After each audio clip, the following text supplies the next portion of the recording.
সম্মানিত দর্শক, শুভেচ্ছা অভিনন্দন বাংলা চিন্তায়। আপনাদের সাথে আছি আমি জাহিদ খান।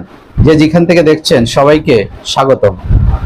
দর্শক, নতুন নতুন খবর দেখতে আমার চ্যানেলটি যারা এখনো সাবস্ক্রাইব করেন নাই তাদেরকে আমার চ্যানেলটি সাবস্ক্রাইব করার জন্য অনুরোধ জানাচ্ছি।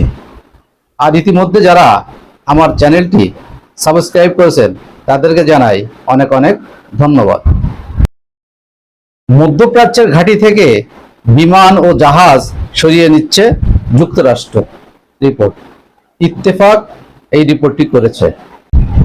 খবরে বলা হয়েছে যুক্তরাষ্ট্র মধ্যপ্রাচ্যের ঘাঁটি থেকে কিছু বিমান এবং জাহাজ সরিয়ে নিয়েছে বলে দুই মার্কিন কর্মকর্তা বুধবার 18 জুন ব্লুমবার্গ নিউজকে জানিয়েছেন।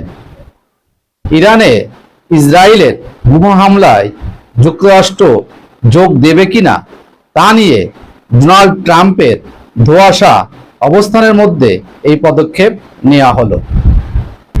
গতকাল হোয়াইট হাউসের বাইরে সাংবাদিকদের সাথে কথা বলার সময় ট্রাম্প ইসরায়েলের সঙ্গে যোগদানের বিষয়ে কোনো সিদ্ধান্ত নিয়েছেন কিনা তা বলতে অস্বীকৃতি জানান। তিনি বলেন, আমি এটা করতে পারি, আমি এটা নাও করতে পারি, মানে কেউ জানে না আমি কি করতে যাচ্ছি।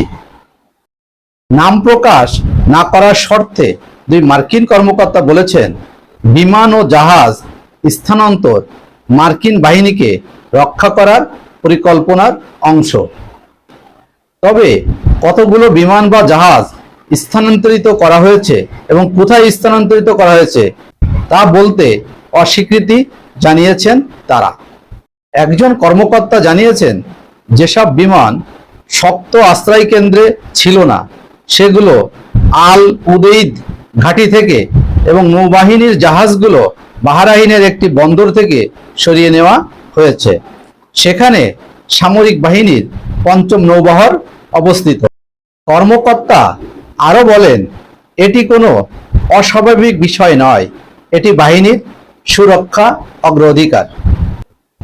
পৃথকভাবে কাতারে অবস্থিত মার্কিন দূতাবাস বৃহস্পতিবার ১৯ জুন একটি সতর্কতা জারি করে তাদের কর্মীদের দোহারের বাইরে বনভূমিতে অবস্থিত মধ্যপ্রাচ্যের বৃহত্তম মার্কিন সামরিক স্থাপনা আল উদেইদ বিমান ঘাঁটিতে প্রবেশে সাময়িকভাবে নিষেধাজ্ঞা জারি করেছে। দর্শক, ভালো থাকেন, দেখা হবে নিশ্চয়ই অন্য কোনো খবরে। আল্লাহ হাফেজ।